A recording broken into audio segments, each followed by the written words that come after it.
Hello friends.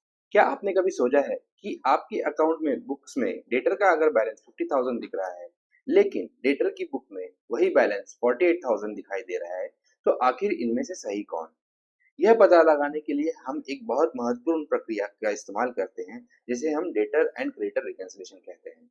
सबसे पहले समझ लेते हैं रिकंसिलिएशन का मतलब क्या होता है। यस दोस्तों, आप जानते हो, रिकंसिलिएशन का सिंपल मतलब है दो रिकॉर्ड्स को मिलाना और उनमें फाइंड करना डिफरेंस और उसे आइडेंटिफाई करके सॉल्व करना।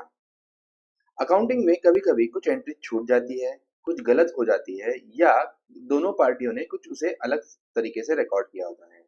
ऐसे सिचुएशन में हमें यह जांचना पड़ता है कि रिकॉर्ड सही है या नहीं। इसी चेकिंग की प्रक्रिया को हम रिकंसिलिएशन कहते हैं। अब हम डेटर और क्रेडिटर को जल्दी से समझ लेते हैं। डेटर यानी वो जिनसे हमें पैसे लेने हैं और क्रेडिटर यानी वो जिन्हें हमें पैसे देने हैं।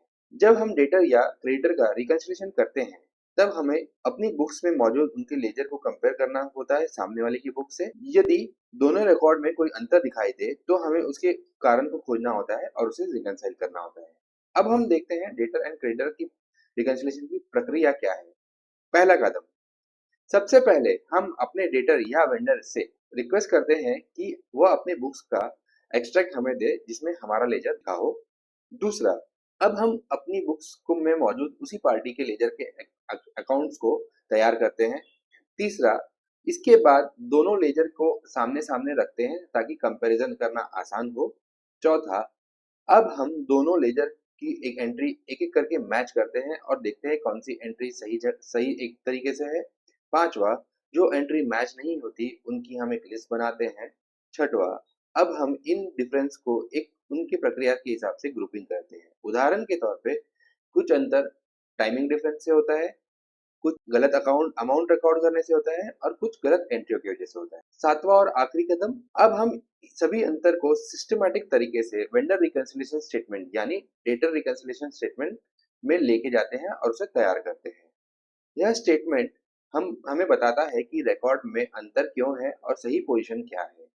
तो दोस्तों, याद रखिए, रिकंसिलिएशन का मुख्य उद्देश्य अकाउंटिंग रिकॉर्ड की एक्यूरेसी और कंप्लीटनेस को कंफर्म करना है। यह प्रक्रिया हमें गलतियों को पहचान कराता है, उसे सुधारने का तरीका बताता है और हमें सही अमाउंट पे लेके आता है।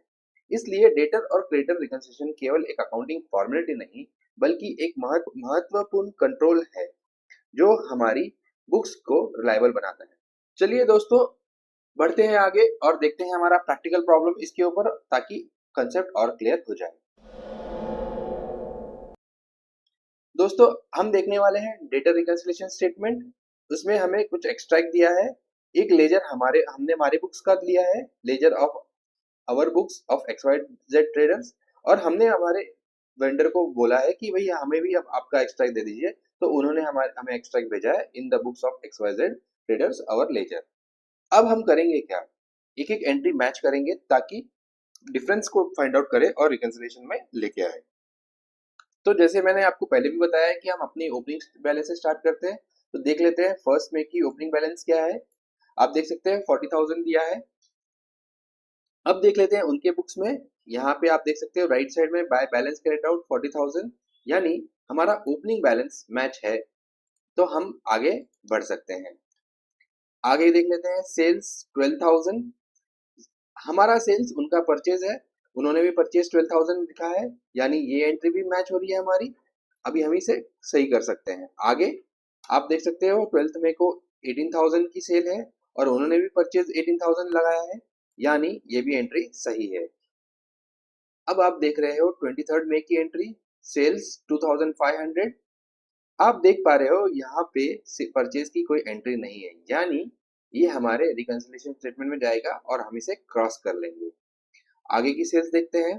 20th में सेल्स 6,800, 20th में परचेज 6,300।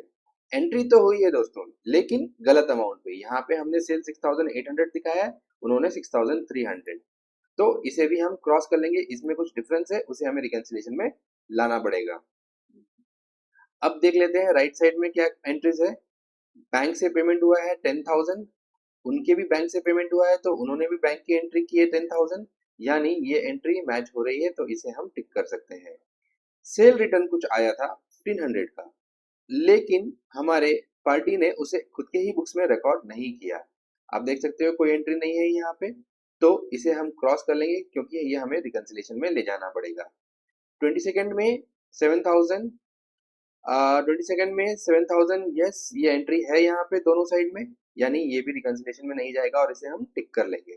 तो ये हमारे लेजर की सारे एंट्रीज हमने चेक कर लिए और टिक कर लिए। अब जो एंट्रीज बच गई है उनके लेजर में उसे हम क्रॉस कर लेंगे, यानी वो हमारे रिकंसिलिएशन में जाएगा। अब दोस्तों करना क्या है, आप देख लीजिए क्लोजिंग बैलेंस 60,800 है हमारे बुक्स के हिसाब से और सामने वाले की बुक्स के हिसाब से 55,300 है। तो रिकंसिलिएशन स्टेटमेंट की तरफ बढ़ते हैं, बना लेते हैं हमारा फॉर्मेट। आप जानते हो फॉर्मेट कैसे बनाते हैं हम, पर्टिकुलर अमाउंट और अमाउंट, एक इनर कॉलम के लिए एक आउटर कॉलम के लिए, और हम बनाने वाले हमारे बुक से स्टार्ट करके सामने वाले की बुक्स तक पहुंचेंगे। तो हम स्टार्ट करते हैं, हमारा पहले ओपनिंग बैलेंस लिख लेते हैं, balance as per our books 60,800 दिया हुआ है। यस, आप आउटर कॉलम में 60,800 लिख लीजिए। अब हम शुरुआत करते हैं, लेफ्ट साइड से सारी एंट्री चेक करते हैं। यहाँ पे आप देख सकते हो दो एंट्री को हमने क्रॉस किया है, एक एंट्री जो कि पूरी की पूरी गायब है और एक एंट्री पार्शियल गायब है। तो पहले देख लेते हैं पूरी एंट्री का क्या करना है।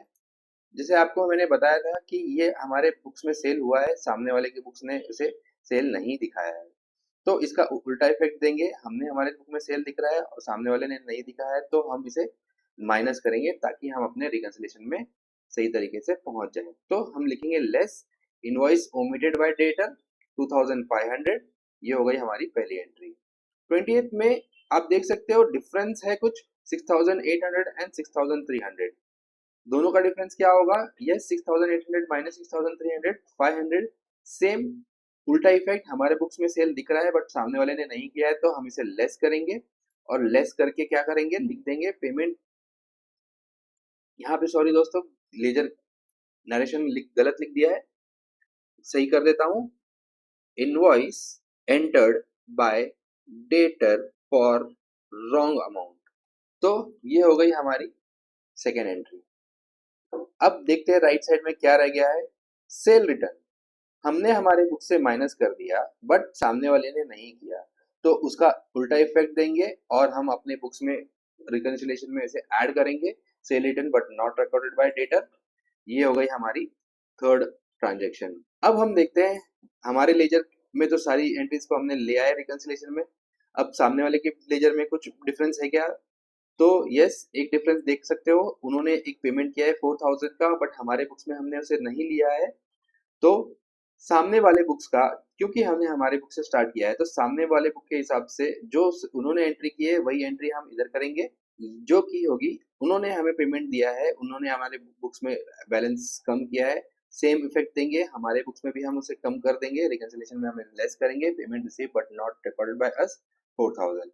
तो देख सकते हो हमने सारी ट्रांजेक्शन ले आए हैं रिकंसिलिएशन में जो रिक्वायर्ड था। अब हम टोटल करना शुरू करेंगे, यहाँ पे एक ही एंट्री है तो 1500 हमारे आउटर कॉलम में आ जाएगा और 60,800 प्लस 1500 जो कि होता है 62,300, वो हमने लिख लिया है टोटल में। इन तीनों की टोटल करके आउटर कॉलम में ले लेंगे, जो कि होती है 2500 प्लस 500 प्लस 4000, दैट इज 7000। ये हमें टोटल अमाउंट लेस करनी है जो हमारे 62,300 आई थी उससे, और हम जो अमाउंट पे पहुंचेंगे वो होगी 55,300, जो कि हमारे पार्टी की क्लोजिंग बैलेंस भी है, यानी हमारा रिकंसिलिएशन बिल्कुल मैच हो रहा है और करेक्ट भी है। तो दोस्तों आई होप आपको समझ में आया होगा डेटर रिकंसिलिएशन कैसे बनाते हैं। सेम तरीके से हम क्रेडिटर रिकंसिलिएशन स्टेटमेंट भी बना सकते हैं।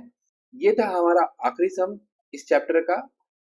सो आगे के चैप्टर में हम देखेंगे एक बहुत ही इंपॉर्टेंट और प्रैक्टिकल सब्जेक्ट जो कि आपको बहुत यूज आने वाला है आपकी लाइफ में, जो कि है depreciation. Thank you for watching, happy learning.